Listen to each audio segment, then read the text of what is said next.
So I'm interviewing Earl Ingram, and I want to ask you how you got into the Army. Were you drafted or did you enlist? I enlisted in the Army. I was a volunteer.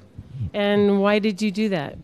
Well, I did that, I guess, for a couple of reasons, and one was I used to see a signboard on the highway where I traveled, a huge sign that said, "Uncle Sam wants you." And I thought about it, and also there was a caption, "Travel and Adventure." The Army. The Army. But also, at that time, I enlisted in 1940, and at that time, of course, the war in Europe was raging, and people in my home who had new memories of World War I, and they talked about what happened in World War I, and they talked about soldiers being sent, they weren't trained, and so on. So I thought about that too, I guess, but it was just a combination of things. There's no one special reason. Okay. And where did you, or not where, what unit did you serve with, and what did you do for them? Well, my first unit was the 3rd Infantry Regiment, and I was a private, and I was paid a large sum of $21 a month. Well, with one correction, less 25 cents, because 25 cents went to the old soldiers' home, because old soldiers would have a place to live after they retired. So that was put in my retirement home.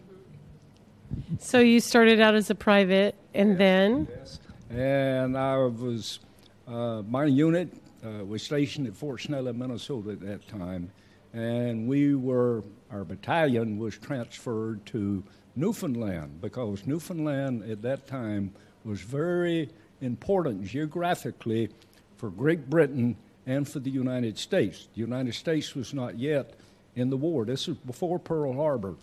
And the British needed help. The North Atlantic was a lifeline from the United States to Great Britain to give them support, but we could not give them support directly because of the laws of the United States, the neutrality laws. So in effect, President Roosevelt made arrangements to lend 50 old War I destroyers to the British. In exchange, we received leases, 99-year leases, for certain British possessions in the Caribbean, which would be used, of course, by the U.S. forces to protect the United States. And Newfoundland was included in that overall deal. That's great. So how did you end up in Europe? Where did you come in? Well, from Newfoundland, I stayed in Newfoundland 22 months, and then I was returned to the United States to go to Officer Candidate School. So I returned to the United States in December of 1942, and I went to Fort Benning, Georgia, to the Officer Candidate School and became a second lieutenant, which is also known as a 90-day wonder.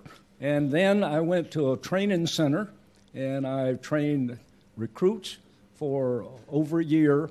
And then immediately after D-Day, there were a great many losses of platoon leaders, and the division that I was assigned to at that time, in that division, I should say, many lieutenants received orders to go to Europe. So I went to Europe. We landed from New York to Scotland and down through Scotland, Wales, England, across the Channel to Southampton, into France, and we went to replacement depots. I was a replacement officer, and we started moving. And when I was moved from one replacement depot to another, till finally, outside of Brest, the 2nd Division was involved in the capture of Brest in September of 1944, and I joined my company in the 2nd Infantry Division in early September 1944, and I remained with them from that time until we arrived in Pilsen. And after that, when we returned to the United States,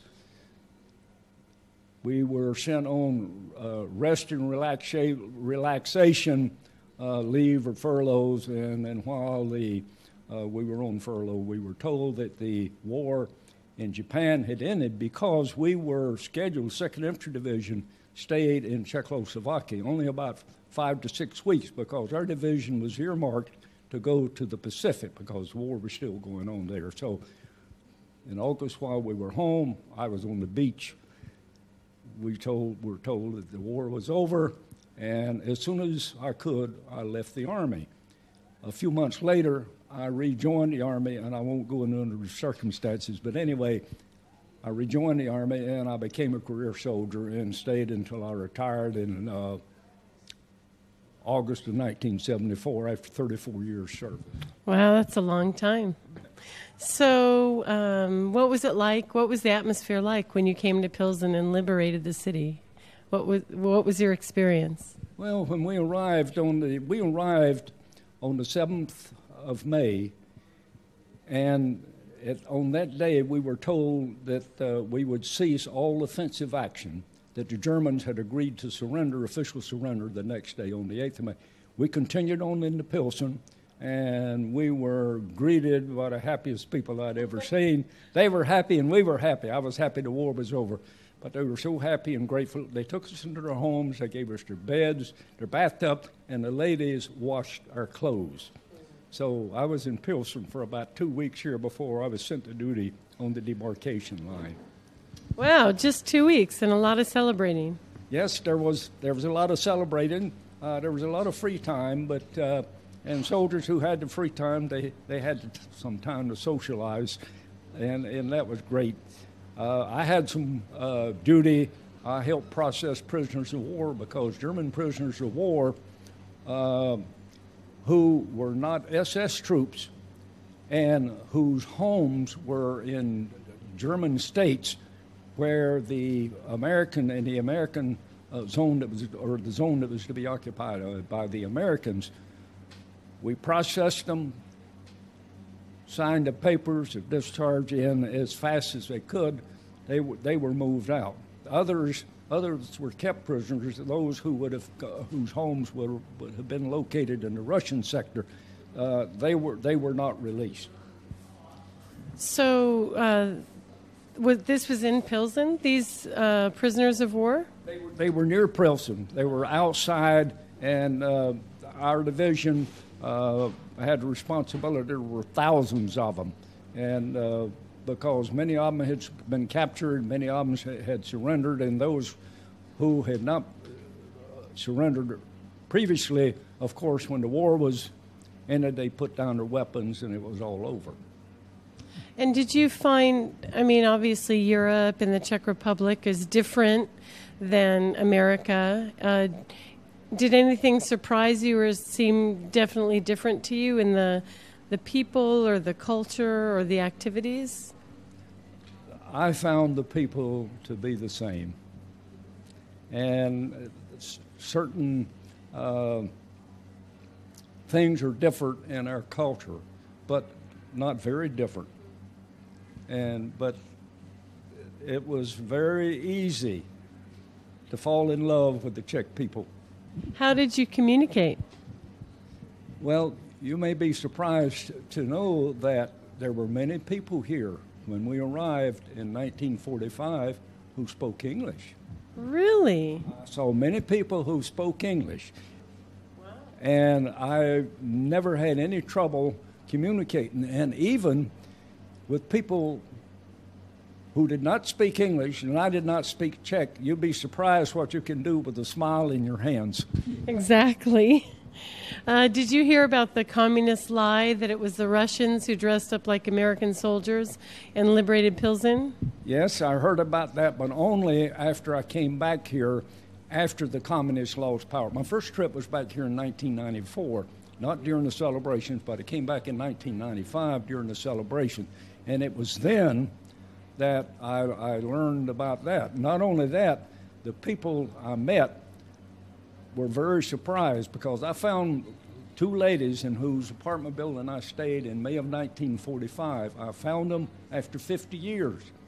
And they told me you are like a ghost coming back, because there was a rumor in Pilsen that the 2nd Infantry Division's soldiers had been lost at sea as they were returning to the United States, that a mine had struck their ship and they had all been drowned. And I said, that's not true. I'm here to prove it. Many years later, I've returned to Pilsen many times, but for several years that question would be asked. Did the 2nd Division soldiers, were they lost on their way home? I said, no. This was a rumor someone started. I don't know why. And you've been here how many times? Well, I came in 94 or 95. I missed 96, but I have been here each year since then, and I think it's about 16. That's great. And you have a lot of friends here. I have many friends here, and it's a great uplifting to see them.